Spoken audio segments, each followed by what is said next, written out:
మా latest videos కోసం మా ఈ తెలుగు న్యూస్ ఛానల్ సబ్స్క్రైబ్ చేసి గంట సింబల్ యాక్టివేట్ చేసుకోండి. రేపు నాగుల చవితి, పరమ పవిత్రమైన రోజు.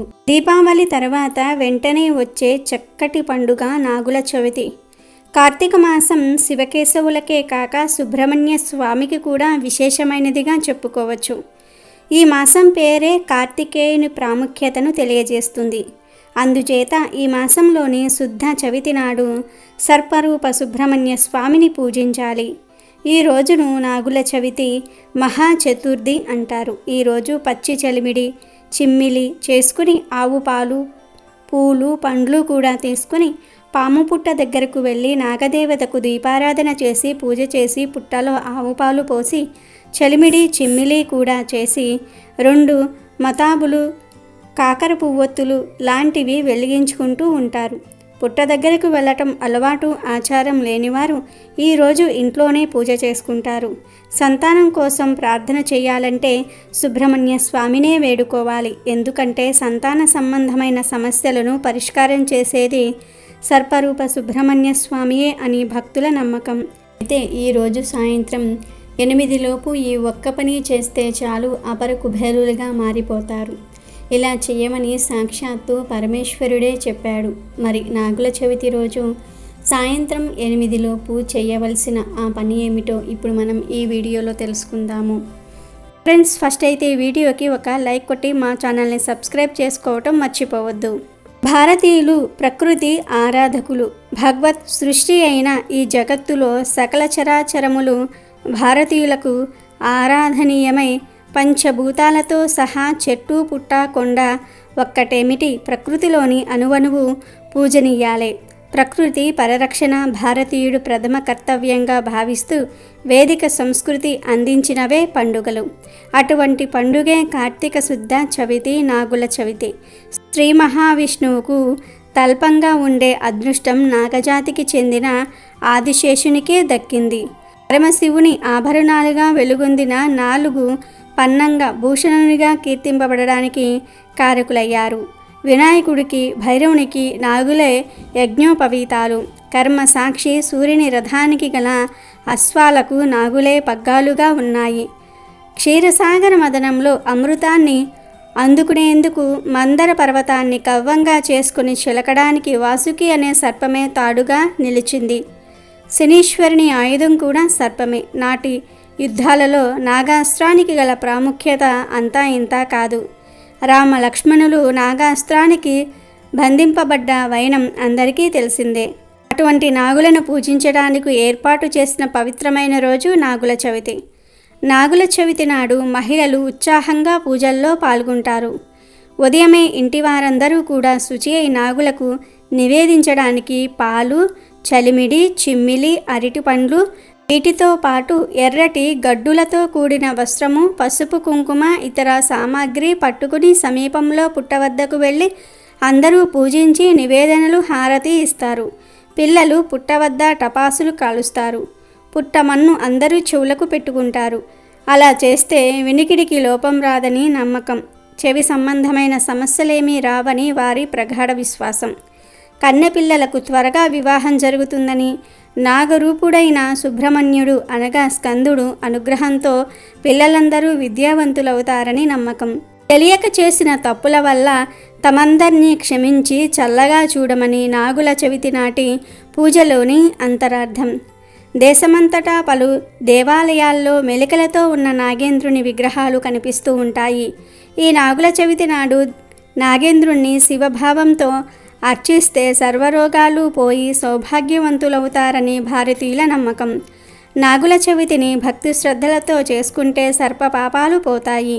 అంతేకాకుండా రాహు, కుజ దోషాల నుండి విముక్తి పొందుతారు. వివాహం కాని కన్యలు నాగుల చవితి చేసుకుంటే శీఘ్రంగా వివాహం జరుగుతుందని నమ్ముతూ ఉంటారు. సంతానం లేని వారికి సంతానం కలుగుతుందని, మానసిక రుగ్మతలున్న వారికి మనోక్లేశం తొలగి ఆరోగ్యవంతులవుతారని, చెవి సంబంధిత వ్యాధులు, చర్మ వ్యాధులు తొలగి పరిపూర్ణ ఆరోగ్యవంతులవుతారని భక్తులు నమ్ముతారు. అందుకే ఈరోజు పుట్టమన్నును శ్రద్ధగా చెవులపై ధరిస్తూ ఉంటారు. యోగ సాధన ద్వారా కుండలి శక్తిని ఆరాధించడమే నాగుల చవితి. ఈ మానవ శరీరం అనే పుట్టకు 9 రంధ్రాలు ఉంటాయి. వాటిని నవరంధ్రాలు అంటూ ఉంటారు.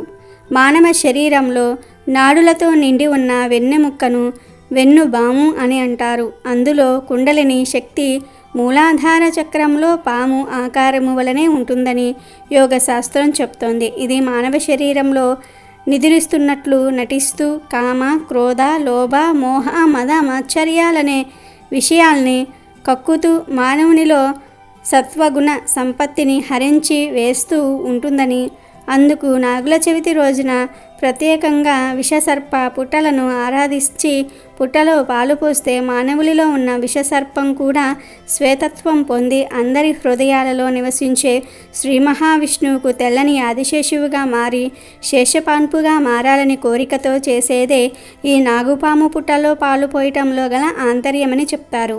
ఈరోజు నాగేంద్ర, మేము మా వంశంలో వారము నిన్ను ఆరాధిస్తూ ఉన్నాము. పొరపాటున తోక తొక్కితే తొలగిపో, నడుం తొక్కితే నావాడనుకో, పడగ తొక్కితే కస్సు బుస్సుమని మనుషులను భయపెట్టకు తండ్రి అంటూ పుట్టకు ప్రదక్షిణలు నమస్కారాలు చేయాలని పెద్దలు చెప్తూ ఉంటారు.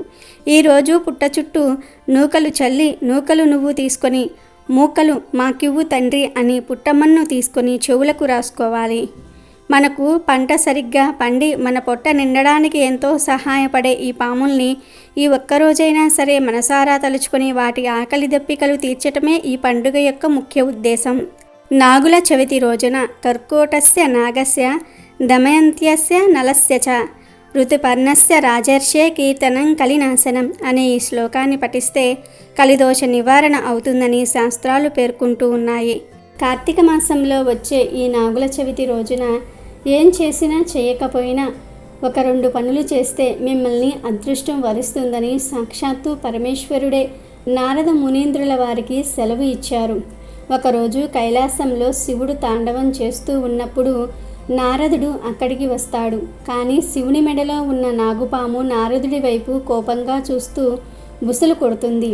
అది చూసి భయపడిన నారదుడు శివుణ్ణి ఇలా అడుగుతాడు, స్వామి, నాగసర్ప దోషాలు పోవాలంటే ఏం చేయాలి అని అడుగుతాడు. దానికి పరమశివుడు ఇలా సమాధానం చెప్తాడు, నారద, నాకు కార్తీక మాసం అంటే చాలా ప్రీతికరం. ఈ మాసంలో వచ్చే శుద్ధ చవితి నాడు నాగుల చవితి జరుపుకుంటారు. పుట్టలో పాలు పోసి నాగేంద్రుణ్ణి పూజిస్తారు. కానీ ఆ రోజు సాయంత్రం జంట నాగుల విగ్రహం ముందు రావియాకు పైన ఆవు నెయ్యితో దీపాన్ని వెలిగిస్తే మానవునికి ఉండే సర్పదోషాలు, సంతానలేమి సమస్య అన్నీ కూడా తొలగిపోతాయి అని సాక్షాత్తు ఆ పరమేశ్వరుడే నారదునికి వివరించారు. కనుక నాగుల చవితి రోజు ఉదయం పూట పుట్టలో పాలు పోసి సాయంత్రం 8 గంటల తర్వాత ఎవరైతే జంట నాగుల దగ్గరకు వెళ్ళి రావియాకు మీద ఆవు నెయ్యి దీపాన్ని వెలిగిస్తారో వారికి ఉన్న కోరికలు తీరిపోతాయి. అలాగే సంతాన సమస్యలు, భార్యాభర్తల మధ్య సమస్యలు కూడా పోతాయి. కాబట్టి నాగుల చవితి రోజు ఈ 2 పనులు తప్పక చేయండి. మొదటిగా పుట్టలో పాలు పోయండి. రెండవ పని ఏమిటంటే సాయంత్రం 8 తర్వాత జంట నాగుల దగ్గరకు వెళ్ళి రావియాకు మీద దీపం పెట్టండి. ఇలా నాగుల చవితి రోజు ఈ 2 పనులు చేస్తే చాలు, మీ కోరికలన్నీ కూడా తీరిపోతాయి. సంతాన సమస్యలు, భార్యాభర్తల మధ్య సమస్యలు తొలగిపోయి సిరి సంపదలు సిద్ధిస్తాయి. కంటి సమస్యలు, చెవి సమస్యలు ఉన్నవారు పుట్టకు పూజ చేసిన తరువాత పుట్ట బంగారం అనే పేరుతో పుట్ట మట్టిని తీసుకొని చెవులకు రాసుకొని కళ్ళకు పెట్టుకుంటూ ఉంటారు. దీని వలన ఆ సమస్యలు తొలగి దోషాలు పోతాయి. పెద్దవారు పుట్టకు పూజ చేసిన తరువాత పుట్ట మన్నును తెచ్చి ఇంట్లో పిల్లలకు, పెద్దలకు కనురెప్పుల పైన రాసేవారు, చెవులకు కూడా పెట్టుకునేవారు. ఈ విధంగా చేయటం వలన కళ్ళకు, చెవులకు ఎటువంటి సమస్యలు రావని అందరూ నమ్ముతూ ఉంటారు. ఈరోజు సుబ్రహ్మణ్యేశ్వర స్వామికి సంబంధించిన అష్టోత్తరాలను పారాయణం చేస్తే ఆ స్వామి యొక్క అనుగ్రహంతో అష్టైశ్వర్యాలు కలుగుతాయి. కనుక ప్రతి ఒక్కరూ కూడా రేపు నాగుల చవితి నాడు ఈ చిన్న చిన్న పనులన్నిటినీ చేసి స్వామివారి అనుగ్రహాన్ని పొందండి. అమెజాన్లో బెస్ట్ డిస్కౌంట్స్ కోసం వీడియో డిస్క్రిప్షన్లో లింకు ఉంది, చూడండి. అలాగే మా టెలిగ్రామ్ ఛానల్ సబ్స్క్రైబ్ చేసుకోండి.